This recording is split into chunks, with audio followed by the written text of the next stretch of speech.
আমরা PCR complete করেছি, polymerase chain reaction, এবং সেখানে আর্টিফিশিয়ালি আমরা কী করেছি না অ্যাম্প্লিফিকেশন অফ জিন আমাদের পছন্দ মতন বাড়িয়েছি। তার ফলে রিকম্বিনেন্ট ডিএনএ তৈরি করেছি। রিকম্বিনেন্ট ডিএনএ মানে কম্বিনেশনের চেঞ্জ করেছি, রিকম্বিনেশন হয়েছে। তাহলে এই রিকম্বিনেন্ট ডিএনএকে এবার আমরা ইনসার্ট করব কোথায় না কোষের মধ্যে। সেটা প্রোক্যারিওটিক সেল হতে পারে বা ইউক্যারিওটিক সেল হতে পারে বা কোনো অর্গানিজম হতে পারে। তার মধ্যে আমাদের উদ্দেশ্য থাকবে দুটো, একটা হচ্ছে মাল্টিপ্লিকেশন করা ন্যাচারাল ওয়েতে, অথবা কোষটাকে বা অর্গানিজমকে মডিফাইড করা, তাকে আমরা জিএমওতে তৈরি করা, মানে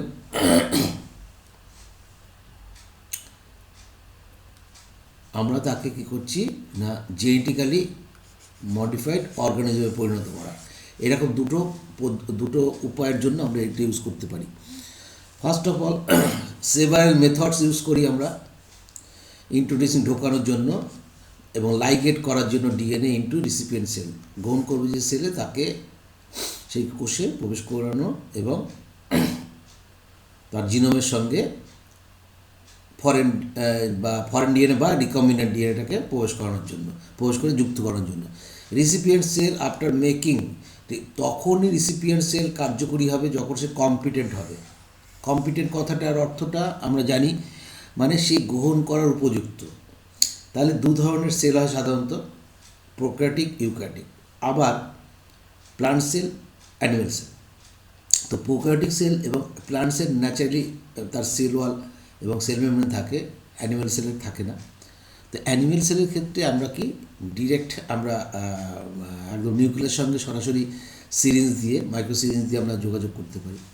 কিন্তু যখনই তোমার থাকবে, সেল ওয়াল থাকে, তখন আমরা কী করি, সেল ওয়ালটাকে পোরাস করি ডাইভ্যালেন্ট আয়ন দিয়ে। সব মনে আছে আমাদের, ন্যাচারালি আমরা ক্যালসিয়াম আয়নটাকে ইউজ করি এবং প্রথমে সেল ওয়ালটাকে পোরাস করি, তারপর হিটশক করি। সেই হিটশকটা হচ্ছে ন্যাচারাল ট্রান্সফরমেশন অথবা ট্রান্সপোরেশন, এসব আমাদের পড়া আছে। এবং তার ফলে কী হয়, সে সেলটা কম্পিটেন্ট হয়ে যায় এবং আশপাশে যে ডিএনএ থাকে তাকে গ্রহণ করার জন্য সে উপযুক্ত হয়।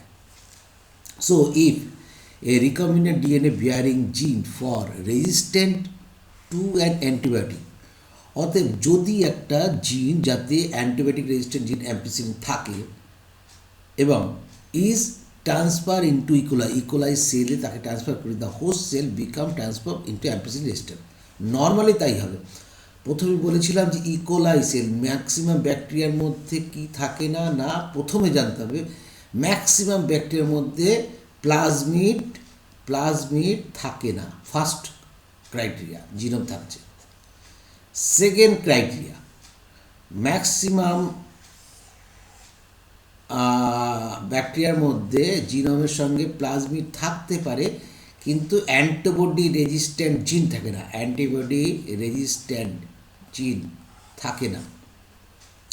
সেই জন্য আমরা বিভিন্ন রোগ প্রতিরোধ করার জন্য আমরা বিভিন্ন অ্যান্টিবায়োটিক ইউজ করতে থাকি। তো ন্যাচারালি রিকম্বিনেন্ট যে ডিএনএ, সেই ডিএনএটাতে যদি কোনোভাবে আমরা অ্যান্টিবায়োটিক রেজিস্ট্যান্ট জিন প্রবেশ করিয়ে দিতে পারি এবং সেটাকে ইকোলাইকে যদি কম্পিটেন্ট তৈরি করি এবং ইকোলাই যদি সেই অ্যান্টিবায়োটিক রেজিস্ট্যান্ট উইথ রিকম্বিনেন্ট ডিএনএটাকে গ্রহণ করে, মানে যে রিকম্বিনেন্ট ডিএনএটা তার সঙ্গে অ্যান্টিবায়োটিক আছে, তাহলে কোষটা অটোমেটিক, যেটা প্রথমেই বলছিলাম, সেটা অ্যান্টিবায়োটিক রেজিস্ট্যান্ট হয়ে গেল। তাহলে অ্যাম্পিসিলিন যখনই আমরা প্রবেশ করালাম ইকোলাইটা এবার অ্যাম্পিসিলিন মিডিয়ামে আর তাকে মারা যাবে না, এই কথাটা এখানে বলা হলো। If we spread the transform cell বলতে নর্মাল ইকোলাইটা এবার ট্রান্সফর্ম হয়েছে, having the antibiotic resistant gene, that is ampicillin. সেটাই বলা হচ্ছে, spread the transform cell on agar plates containing ampicillin, only transform will grow আর untransformed recipient cell will die. এ তো ন্যাচারালি মারা যাবেই। Since due to ampicillin resistant genes one is able to select transformed cell in presence of ampicillin. তাহলে আমরা আমরা যে recombinant আমাদের উদ্দেশ্যটা থাকবে যে রিকম্বিনেন্ট ডিএনএটা আমরা নিয়েছি কি তার মধ্যে জিন অফ ইন্টারেস্ট নিয়েছি, তার মধ্যে অবশ্যই একটা মার্কার নিয়ে নেব, মার্কার জিন নিয়ে নেব, সেটা অ্যান্টিবায়োটিক। তাহলে আমরা বুঝতে পারবো যে আমরা যে রিকম্বিনেন্টটা তৈরি করেছি ডিএনএতে সেটা কিন্তু আমাদের মনোভূত হয়েছে।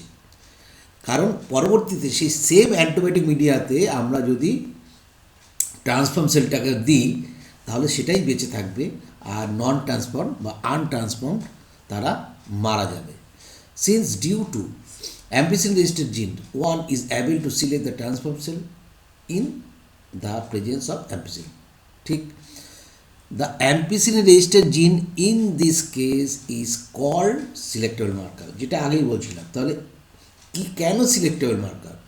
কারণ হচ্ছে আমরা সিলেক্ট করেছি অ্যাম্পিসিলিন দিয়ে, এবং সেটা মার্ক করলো কখন? যখন আমি দেখলাম যে আমাদের যে রিকম্বিনেন্ট রিকম্বিনেন্ট যে ডিএনএটা প্রবেশ করেছিলাম উইথ অ্যাম্পিসিলিন, সেটা কিন্তু মিডিয়াম কন্টেইনিং অ্যাম্পিসিলিন সেখানে বেঁচে রইল, সেই জন্য সে মার্কার হিসেবে কাজ করলো।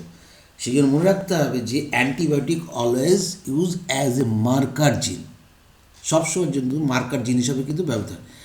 এবং শুধু তাই নয়, মার্কার জিন হিসাবে ব্যবহৃত হবে তাই নয়, এই মার্কার জিন কিন্তু দিয়ে আমরা বিভিন্ন রকম রেজিস্ট্যান্ট পাওয়ার তৈরি করতে পারি, এবং তার ক্লোনিং করে আমরা পরবর্তীতে বিভিন্ন মেডিসিন, যেটা হচ্ছে জিন থেরাপি আমরা জানি, বিভিন্ন রকম আমরা তৈরি করতে পারি।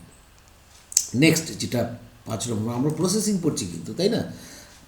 একদম অবটেইনিং দ্য ফরেন জিন প্রোডাক্ট, তাহলে যেটা আমরা প্রবেশ করিয়েছি, যে রিকম্বিনেন্ট ডিএনএ কোথায় প্রবেশ করেছি না, হোস্টটা যে কেউ হতে পারে, তার মধ্যে যদি আমাদের উদ্দেশ্য হয় এর মধ্যে মনে করো সাপোজ এর মধ্যে মনে করো জোকের হিরোডিন অথবা মানুষের ইনসুলিন জিন প্রবেশ করিয়েছি, তাহলে হিরোডিন বা ইনসুলিন জিন যখন আমরা এই নর্মাল একটা ইয়েতে হিরোডিন বা ইনসুলিন জিন প্রবেশ করেছি এখানে, তখন কি হয়ে গেছে না, সে ফরেন প্রোডাক্ট, আমাদের তখন উদ্দেশ্য হচ্ছে প্রোডাক্টটাকে বিভিন্নভাবে তৈরি করা যত সংখ্যায়। এবং আমরা জানি যে ইকোলাইতে প্রবেশ করে লাভ আছে, কারণ ওর লাইফ সাইকেল কমপ্লিট করে 20 মিনিটসে, যার মধ্যে 18 মিনিটস লাগে হচ্ছে প্রিপারেশন পিরিয়ড, আর অনলি 2 মিনিটসের মধ্যে সেলটা ডিভাইড করে যায়। তো এইভাবে কিন্তু আমরা ফরেন জিন প্রোডাক্টটা পেতে পারি, সেটা বিভিন্ন উদ্দেশ্যে। জিন আমরা এনজাইম তৈরি করতে পারি, আমরা মেডিসিন তৈরি করতে পারি, আমরা কোনো রেজিস্ট্যান্ট পাওয়ার তৈরি করতে পারি, আমরা ফসলের ক্ষেত্রে যেমন বিটি কটনের ক্ষেত্রে মনে করো, বা অন্য যে ফ্লেভার সেভার যে টমেটো, বিভিন্ন জায়গায় কিন্তু আমরা এই প্রসিডিউরটা ইউজ করি ফরেন প্রোডাক্ট হিসাবে। তার ফরেন প্রোডাক্ট কি, when insert a piece of alien DNA into a cloning vector, তাহলে ক্লোন করবো যে বলেই সেটা করলাম, and transfer it into bacteria, plant or animal cell, the alien DNA gets multiply. তাহলে এখানে এটাই বলতে চাইছি যে আমাদের জিন অফ ইন্টারেস্ট যখন আমরা ক্লোনিং ভেক্টর, যে ভেক্টরটাকে আমরা ক্লোনিং হিসাবে ইউজ করব, সেই ভেক্টরটাকে যখন আমরা প্রবেশ করিয়ে দিলাম ব্যাকটেরিয়া, প্ল্যান্ট বা অ্যানিম্যাল সেলে, সেই ভেক্টরটা যখন রেপ্লিকেট করবে, সংখ্যা বাড়াবে, সঙ্গে সঙ্গে আমাদের অ্যালেন ডিএনএ যেটা পুশ করে দিয়েছিলাম ভেক্টরের মধ্যে, সেটা অটোমেটিকলি মাল্টিপ্লিকেশন করবে। In most all recombinant technology, তাহলে in almost all recombinant technology, প্রায় সবই recombinant technology, the ultimate aim, main উদ্দেশ্য is to produce desirable protein. Disable protein বলতে শুধু প্রোটিন, খাবার প্রোটিন বললে হবে না, কিন্তু এখানে ডিজেবল প্রোটিন বলতে বোঝানো হচ্ছে সেটা হতে পারে অ্যান্টিবায়োটিক, সেটা হতে পারে টক্সিন, সেটা হতে পারে ইনসেকটিসাইড, মানে তোমার হচ্ছে বায়োডিগ্রেডেবল প্রোডাক্টের জন্য করতে পারি আমরা, বায়ো রেমিডিয়েশনের জন্য করতে পারি, ভেরিয়াস টাইপ, সবগুলোই এক একটা প্রোটিন। সেই জন্য বলা হচ্ছে যে আলটিমেট এইম হচ্ছে আমাদের প্রোটিন সৃষ্টি করা, মানে আমাদের উদ্দেশ্য হচ্ছে রিকম্বিনেন্ট টেকনোলজির মাধ্যমে মানুষের উন্নতি সাধনের ফলে আমাদের বিভিন্ন টাইপের protein is nothing but the কী বলবো polymerization of amino acid, that is polypeptide. তাহলে পলিপেপটাইডের মাধ্যমে আমরা ইনসুলিন তৈরি করতে পারি। হিরোডিন যেমন চোখের কাছ থেকে নিয়ে আমরা রক্তকে তরল রাখার জন্য সেটা প্রোডাক্ট তৈরি করতে পারি, যেটা মেডিকেল সায়েন্সে লাগে। Hence there is a need for recombinant to be express. সুতরাং এটা অবশ্যই প্রয়োজন আছে রিকম্বিনেন্ট ডিএনএ আমাদের এক্সপ্রেস করার জন্য। The foreign gene gets expressed under appropriate condition. সঠিক যদি বাতাবরণ না থাকে, মানে আমরা যে ল্যাবরেটরিতে ওয়ার্কটা করব, সে লার্জ স্কেলে করি বা স্মল স্কেলে করি, সেখানে যে appropriate condition, pH, temperature, water facility, enzyme activity, সব কিছু। The expression of foreign gene in host cell involve understanding many technical details. Clear আছে? তাহলে ব্যাপারটা হচ্ছে the foreign gene gets express under appropriate condition, যখন পাবে তখনই হবে। The expression of foreign gene in host cell involve understanding many technical details. কী কী আছে, কীভাবে হবে না, আফটার হ্যাভিং ক্লোন, যখন ক্লোন সম্ভব হলো the gene of interest and having optimise the condition to introduce expression of the target protein, one has to consider producing on a large scale. আসলে আমরা কি করি না, প্রথমের স্মল স্কেলে ল্যাবরেটরিতে আমরা যেটাকে তৈরি করি যখন সাকসেস পেয়ে যাই, তখন আমরা সেটাকে লার্জ স্কেলে ইউজ করি। এবং লার্জ স্কেলে ইউজ করি কেন না, আমাদের প্রোডাকশন বাড়ানোর জন্য। If any protein encoding gene is expressed in হেটারোলোগাস, হেটারোলোগাস কাকে বলবো না, যে হোস্টের মধ্যে, মানে এমন একটা হোস্ট, মনে করো এই একটা হোস্টের মধ্যে এতক্ষণ ধরে তার যে জিন ছিল সেটা এক্সপ্রেস করছিল, যেই আমি রিকম্বিনেন্ট ডিএনএ এর মধ্যে প্রবেশ করালাম, এবার সে কিন্তু অন্য রকম এক্সপ্রেশন পাল্টে গেল। তা এইটাকেই বলবো হেটারোলোগাস হোস্ট। হেটারোলোগাস হোস্ট বলা হচ্ছে সেই হোস্টকে যে এমন কিছু এক্সপ্রেশন করছে যে জিনটা তার ছিল না। ক্লিয়ার? সেটা বলছি if any protein encoding gene is expressed in heterologous host it is called recombinant protein. কেন রিকম্বিনেন্ট প্রোটিন? কারণ সেই রিকম্বিনেশনটা তার ছিল না। যখন নর্মাল হোস্টে আমরা এটা প্রবেশ করলাম, তখন সে কিন্তু রিকম্বিনেন্ট প্রোটিন তৈরি করতে সাহায্য করলো, অতএব সেটা হেটারোলোগাস হোস্ট। এখানে আমি একটু লিখে দিচ্ছি মানেটাকে। When recombinant DNA is present in the host then the host is called heterologous host. Heterologous host express the protein in the cell line where they are not supposed to be produced, অর্থাৎ সেটা যা প্রকাশ করার কথা ছিল না। For example হতে পারে E. coli east, হতে পারে ম্যামোলিয়ান সেল হতে পারে। সাপোজ মনে করো একটা ইকোলাইতে তোমার আমি ইনসুলিনের জিনটা প্রবেশ করিয়ে দিয়েছিলাম, তাহলে আগে সে ইনসুলিন প্রোডাকশন দিচ্ছিল না। যে রিকম্বিনেন্ট ডিএনএটাকে ওর মধ্যে প্রবেশ করালাম, সে তখন ইনসুলিন প্রোডাকশন শুরু করলো। অতএব সেই ক্ষেত্রে, দ্বিতীয় ক্ষেত্রে, আগে নর্মাল ইকোলাইটা পরবর্তীকালে হেটারোলোগাস হোস্ট হলো কার ক্ষেত্রে না, রিকম্বিনেন্ট ডিএনএ যার মধ্যে তোমার আমাদের জিন অফ ইন্টারেস্ট ছিল। হেটারোলোগাস expression refers to the expression of a gene in a host organism which does not naturally having the gene, ঠিক আছে, একদম পরিষ্কার করে লিখেছে, তারপর জিন ছিল না, or gene fragment. Insertion of the gene in the heterologous host is performed by recombinant DNA technology. Clear হয়ে গেছে নিশ্চয়ই? The cell harboring, nurturing or sheltering, যাই বল না, clone gene of interest may be grown on a small scale in laboratory. এতক্ষণ বারবার যেটা বলছিলাম, আমরা স্মল স্কেলে যখন করি তখন হচ্ছে ল্যাবরেটরিতে। The culture may be used for extracting the desired protein and then purify it by using different separation technique. তারপরে কী করি না, আমরা যখন করি তারপর ডিফারেন্ট সেপারেশন টেকনিকের মাধ্যমে তাকে পিউরিফাই করি, কারণ আমরা জানি পিউরিফাই করার কতগুলো প্রসিডিওর আছে, আমরা আগেই শিখে নিয়েছি। তার মধ্যে দিয়ে ডিএনএ বাদ দিয়ে বাকি সমস্ত ম্যাক্রো মলিকুলকে আমাদের সরিয়ে ফেলতে হবে বিভিন্ন এনজাইম দিয়ে। এর নতুন করে আলোচনা করছি না। The cells can also be multiplied in a continuous culture system. The cells can also be multiplied in a continuous culture system wherein the used medium is drained out from one side by one end, while fresh medium is added from other to maintain the cell in their physiologically most active log exponential space, that is just বলছে কি, বলছে যে আমরা যদি large স্কেলে যখন এগুলো তৈরি করব, মিডিয়ামটাকে ড্রেন আউট করবো কি না, এরকম একটা কোনো যন্ত্র আমাদের আবিষ্কার করতে হয়েছে, সেটা পরে বলছি, সব কিছু বলবো। সেখানে কী করবো না, একটি অংশ থেকে, সেটা সাধারণত ওপরে হয়, তার মধ্যে দিয়ে প্রবেশ করাবো এবং অন্য প্রান্ত থেকে ড্রেন আউট করব। এবং কি হবে না, এখান থেকে নিউ প্রোডাক্ট ক্রমশ যাবে, এখান থেকে ওল্ড প্রোডাক্ট ক্রমশ বেরিয়ে আসবে। এই যে প্রসিডিওরটা, এই প্রসিডিওর কন্টিনিউয়াস হবে, মাল্টিপ্লাইড হবে এবং কন্টিনিউ, এই যে যেটা এখানে হচ্ছিল সেম কন্ডিশন, ক্লোন যেরকম করছিলাম ঠিক সেম কন্ডিশনেই আমরা কিন্তু প্রচুর পরিমাণে কিন্তু তৈরি করতে পারি। এটাকেই বলি আমরা বায়োরিঅ্যাক্টর। এবং এখানে যে পরিমাণে তৈরি হবে প্রোডাক্ট, সেটা কীরকম দেখাবে না, জে শেপেড, একদম এইভাবে উঠে যাবে।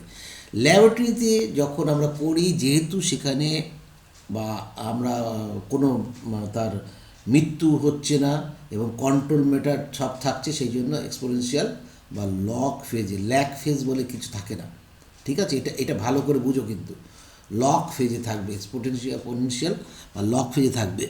সেই জন্য ল্যাবে একরকম হয় আর ন্যাচারে আরেক রকম হয়। সেলস বলতে কোন সেলকে বলছি না, হোস্ট সেল। কোন হোস্ট সেল না, যেটা recombinant cell, can also be multiplied in a continuous culture system, ঠিক আছে? কালচার সিস্টেমে হয় ইন ইউজ মিডিয়াম, আমরা মিডিয়াম দেবো, যেখানে কীরকম মিডিয়াম দেবো, তার ফুড দেবো, নিউট্রিয়েন্ট দেবো, তাকে অক্সিজেন সাপ্লাই দেবো, এবং অক্সিজেন সাপ্লাই দেওয়ার জন্য তাকে বাবল সৃষ্টি করবো, সারফেস এরিয়া বাড়াবো, এবং কি করব না, এখানে আমাদের পিএইচ নির্দিষ্ট রাখতে হবে, টেম্পারেচার ঠিক অপটিমাম রাখতে হবে, এবং তারপরে মিডিয়াম দেবো ইজ ড্রেন আউট ফ্রম, অন্য একটা সাইড দিয়ে বেরিয়ে যাবে, while fresh medium is added from the other. Fresh medium আমরা এখান দিয়ে ফ্রেশ মিডিয়াম ঢোকাবো, আর এখান থেকে আমরা কি করব না, আমরা এখান থেকে যে মিডিয়াম ওল্ড মিডিয়াম আমরা এখান থেকে নিয়ে নেব। কিন্তু এরও কতগুলো ব্যাপার আছে, এখানে আমরা ফ্যান লাগাবো, ফ্যান ঘুরতে থাকবে, আমি পরে দেখাচ্ছি, যাতে মিডিয়ামটা সবসময় ঘুরতে থাকবে। এই প্রসিডিউর আমরা করতে পারি। This type of culture method produce larger biomass, প্রচুর পরিমাণে জীব সৃষ্টি করবে, leading to higher yield of desire protein. আমাদের যে প্রোটিনটা কোষের মধ্যে হচ্ছিল, তার কয়েক গুণ বেরিয়ে যাবে, বাড়িয়ে নিতে পারবো আমরা এই ধরনের প্রসিডিউরের মাধ্যমে, এই ধরনের মাল্টিপ্লাইড পদ্ধতির মাধ্যমে, যেটা বায়োরিঅ্যাক্টর হিসেবে আমরা ইউজ করি। Small volume culture can not yield appreciate quantities of product, তাই সত্যিই তাই, আমাদের তা তো পারবো না। To produce a large quantities, যদি বেশিভাবে আমাদের পেতে হয়, মনে করো আমাদের ইনসুলিন প্রচুর পরিমাণে পেতে হবে, তখন শুধু ওর মধ্যে দিয়ে হবে না, আমাদের তখন এর মাধ্যমে আসতে হবে। এছাড়া যে অন্য অন্য প্রোডাক্ট যখন আমাদের করতে হয়, তখন আমরা এই প্রোডাক্ট প্রসিডিওরে আসি। To produce large quantities, the development of bioreactor, বেশি ভেরি ইম্পর্টেন্ট টার্ম, মনে রাখো কিন্তু, বায়োরিঅ্যাক্টর, ডেভেলপমেন্ট অফ বায়োরিঅ্যাক্টর হয় লার্জ ভলিউম, কত, 100 থেকে 1000 litre of culture can be produce was required. তখন আমাদের এরকম ধরনের একটা বায়োরিঅ্যাক্টর প্রয়োজন হবে, যেখানে প্রচুর কোয়ান্টিটিস বা প্রচুর পরিমাণ তৈরি করতে হবে। Das bioreactor can be thought of vessel, একটা ভেসেলের মতন। ভেসেল বলতে আমরা কী বুঝি না, এরকম টাইপের ভেসেল, এই ভেসেলের মতন দেখতে, তাই তো, vessel in which raw material are biologically converted into specific product. Raw material বলতে কি না, রিকম্বিনেন্ট ডিএনএ যুক্ত কোনো সেলকে আমরা যখন প্রবেশ করাবো, সেটাকে আমরা র মেটেরিয়াল বলবো। Converted into specific product, individual enzyme হতে পারে, এটসেট্রা হতে পারে, using microbial plant, animal and human sell. তাহলে আমরা কী কী ইউজ করতে পারি, মাইক্রোবিয়াল প্ল্যান্ট দিতে পারি, অ্যানিমেল দিতে পারে বা হিউম্যান সেল তার মধ্যে প্রবেশ করিয়ে এটা আমরা তৈরি করে নিতে পারি। এনসিআরটি ডায়াগ্রাম এখান থেকেই কিন্তু কোশ্চেন করবে। আমি পরে যেটা দেখাবো সেটা তোমাকে বোঝার জন্য, কিন্তু এগুলোকে ভালো করে সিম্পল, এক নম্বর হচ্ছে সিম্পল স্টিয়ার ট্যাঙ্ক বায়োরিয়েক্টর, আর হচ্ছে sparged stirred tank bioreactor through which sterile air bubble are spread. মানে এই এয়ার বাবেলগুলোকে এখানে দেখানো হয়েছে। এয়ার বাবেলটা যত এয়ার বাবেল মানে অক্সিজেনের যে এরিয়াগুলো যতটা গ্যাস এটা বাড়িয়ে দেওয়া হচ্ছে। এখানে কি কি আছে, মেনলি হচ্ছে acid base for pH control করবে, এটা স্টিম ফর স্টেরিলাইজেশন, একটা মোটর থাকবে, মোটরের সঙ্গে কতগুলো পাখা থাকবে, ফোম সৃষ্টি করবে, ফোম ব্রেকার, প্রত্যেকটা টার্ম দেখবে। ফ্ল্যাট ব্লেড ইম্পেলার থাকে, কালচার তোমার হচ্ছে বোর্ড থাকবে, এগুলো থাকবে, আর স্টিং এয়ার, এখান দিয়ে এয়ারটা বেরিয়ে যাবে। এই প্রসিডিওরে কিন্তু আমরা স্টিয়ার ট্যাঙ্ক আমরা পাই। মেনলি সিম্পল স্টিয়ার ট্যাঙ্ক আমরা ইউজ করে থাকি। A bioreactor provides the optimum condition for achieving the desired product by providing optimum growth condition. তাহলে আমরা অপটিমাম প্রোডাক্ট যদি পাই, ডিজার প্রোডাক্ট যদি পেতে চাই অপটিমাম লেভেলে, মানে ম্যাক্সিমাম লেভেলে, তাহলে আমাদের কন্ডিশন দিতে হবে। সেটা হচ্ছে টেম্পারেচার, যেটা আগেই বললাম, pH, substrate, salt, vitamin, oxygen. এই যে আছে কটা পয়েন্ট, 6টা point: temperature, pH, substrate, salt, vitamins. এবং এগুলো কাদের জন্য না, যে সমস্ত সেলগুলোর মধ্যে আমরা এই সংখ্যাটা বাড়াবো তাদের বাঁচার জন্য এবং তাদের পরিপূর্ণতা প্রাপ্তি করার জন্য।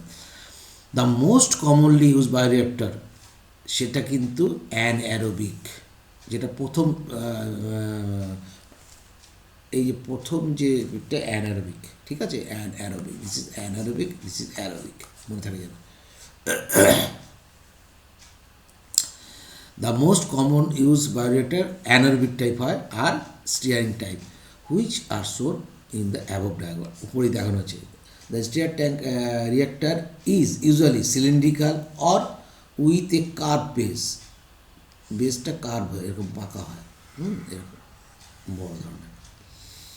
Two facilitate the mixing of the reactors content, তার মধ্যে যা কন্টেন্ট থাকবে সেটাকে মিক্স করার জন্য। The stir facilitate even mixing and oxygen availability throughout the bioreactor। তাহলে মিক্সিং করবে এবং বায়োরিয়েক্টর করবে। তাহলে বায়োরিয়েক্টারের দু রকম, আমরা একটা হচ্ছে অক্সিজেন ছাড়া আর একটা অক্সিজেন। মেনলি অ্যানোবিক রেসপিরেশন করে যে সমস্ত ব্যাকটেরিয়া, সেগুলো আমরা সেখানে ইউজ করি স্টিয়ার টাইপে। আর যেটা হচ্ছে তোমার স্টিয়ার ট্যাঙ্ক রিয়েক্টর যেটা বলছি, সেখানে কিন্তু আমরা অক্সিজেন সাপ্লাই দিই। Alternative air can be bubble through the reactor.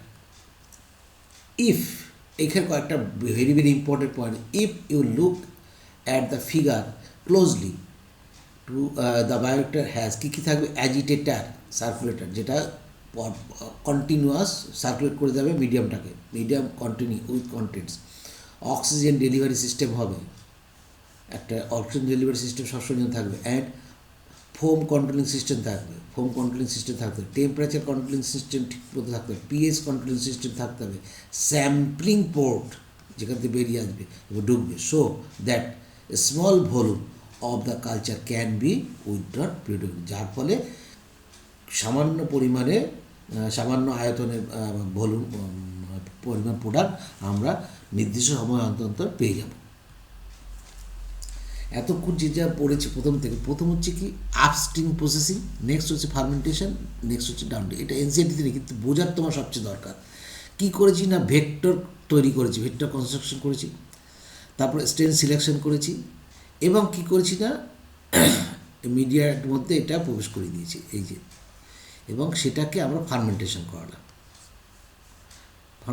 ঘোরালাম। এবং এখানে আমরা কী পাচ্ছি না, সেল লাইসিস, ডাউনস্ট্রিমে কী করি, সেল লাইসিস করি, পিউরিফিকেশন করি, আর পিওর সুপারকার্ড ডিএনএ প্লাজমিডকে আমরা বের করে নিই।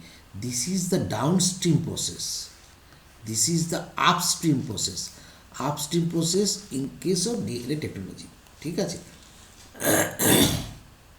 এবার আমরা আসবো ডাউনস্ট্রিম প্রসেস। ডাউনস্ট্রিম প্রসেসটা কি? আফটার কমপ্লিশন অফ বায়োসিনথেটিক স্টেজ মানে টু প্রডিউস প্রোডাক্ট, বায়োসিনথেটিক মানে আমরা যখন প্রোডাক্ট আমাদের তৈরি হয়ে গেল, তারপর সে প্রোডাক্ট তৈরি হলে তো সেটা বাজারজাত করা যাবে না, মানুষকে দেওয়া যাবে না, তাহলে তারপরেও কতগুলো কাজ থাকে, প্যাকেজিং থাকে, শুদ্ধকরণ থাকে, অনেক প্রকার কাজ আছে। Stage, the product has to be subject through a series of process before it is ready for marketing as a finish product. কী কী তাহলে সেগুলো? দ্য প্রসেস ইনক্লুড সেপারেশন করতে হবে, যে সমস্ত সেল খোলকগুলো পড়ে থাকবে, অন্যান্য যে পার্ট পড়ে থাকবে তার সেটা সেপারেশন করতে হবে, এবং পিউরিফিকেশান করতে হবে। কী কীভাবে পিউরিফিকেশান করা হয় আমরা কিন্তু সব জেনে এসেছি, সেই কিন্তু বায়োপ্রসেস পদ্ধতি। মানে আমাদের প্রোডাক্টটা ছাড়া বাদ বাকি সবগুলোকে আমার সেপারেশন করতে হবে, পিউরিফিকেশন করতে হবে, which are collective refer to downstream, যেগুলো সমস্তগুলোকে বলা হয় downstream process. The product has to be formulated with suitable preservative. দরকার পড়লে আমাদের প্রিজারভেটিভ দিতে, ম্যাক্সিমাম ক্ষেত্রেই তাই করতে হয়, তা নাহলে প্রোডাক্ট বেশি দিন থাকবে না। Such formulation has to undergo through clinical trial. কখন ক্লিনিক্যাল ট্রায়াল করবো না, যদি সেটা ওষুধ তৈরি হয়। ইন কেস অফ ড্রাগ যদি তৈরি করতে হয় তাহলে আমাদের ক্লিনিক্যাল ট্রায়ালে যেতেই হবে। ড্রাগের ক্ষেত্রে ক্লিনিক্যাল ট্রায়াল করতে হবে। Strict quality control testing of for each product, প্রত্যেকটা প্রোডাক্টের কোয়ালিটি কন্ট্রোল করতে হবে, টেস্ট করতে হবে, যাতে মার্কেটে আসার পরে তার সম্পর্কিত কোনো রকম কোনো কোশ্চেন না আসে। যা যা বলা হবে ঠিক তাইটাই থাকবে প্রোডাক্টের মধ্যে। Also required the downstream processing and quality control testing vary from product to product. বিভিন্ন প্রোডাক্টের ক্ষেত্রে বিভিন্ন রকম ডাউনস্ট্রিম প্রসেস এবং কোয়ালিটি কন্ট্রোল হয়। যেমন ওষুধের ক্ষেত্রে তোমার করতে হবে ক্লিনিক্যাল ট্রায়ালস করতে হবে, কিন্তু তুমি যদি মনে করো কোনো ফুড তৈরি করো, তাহলে তোমাকে কিন্তু ক্লিনিক্যাল টেস্টটা সে ব্যবহার করতে হলো না, বা অন্য কোনো এনজাইম তৈরি করছো তখন কিন্তু সেই জন্য বিভিন্ন ফুডের ক্ষেত্রে বিভিন্ন রকম ডাউনস্ট্রিম প্রসেস। তাহলে স্টেজ অফ ডাউনস্ট্রিম প্রসেসিং কি? রিমুভাল অফ ইনসুলেবল রিমুভাল করবো আমরা, ইনসুলেবল যেগুলো থাকবে, যেগুলো ইনসুলেবল ছিল, প্রোডাক্টকে আইসোলেশন করবো, প্রোডাক্টে পিউরিফিকেশন করবো, প্রোডাক্টে পলিশিং করবো এবং মার্কেটিং করবো। পলিশিং বলতে প্যাকেটিং এগুলোকে বলছে। তাহলে এই কটা প্রসিডিউর, যেটা এনসিইআরটি নেই লেখা, কিন্তু এইটুকু আমরা জানবো, আমাদের মোটামুটি পড়া হয়ে গেল। এবার যেটা আছে সেটা হচ্ছে বায়োটেকনোলজির একদম যেটা তোমার সামারি থাকে, সেই কথাগুলো এগুলো আছে, তোমরা দেখে নিই, নতুন করে কিছু পড়ানোর নেই, এগুলো আলোচনার বিষয়বস্তু, আলোচনা হয়ে গেছে আমাদের অলরেডি, সেটাই একটু রিপিট করার জন্য এই দুটো পেজ মাত্র আছে। এটা আমি আর সময় নষ্ট করছি না, মানে দেখলে বুঝবে। This process involve use of restriction endonuclease DNA ligase, সেই প্রথমের কথাগুলো একটু রিপিট করা হয়েছে। এবার যেটা এক্সট্রা আমাদের জানতে হবে সেটা হচ্ছে সিডিএনএ সিনথেসিসটা পড়ার আগে আমরা একটু অন্য জায়গায় যাব।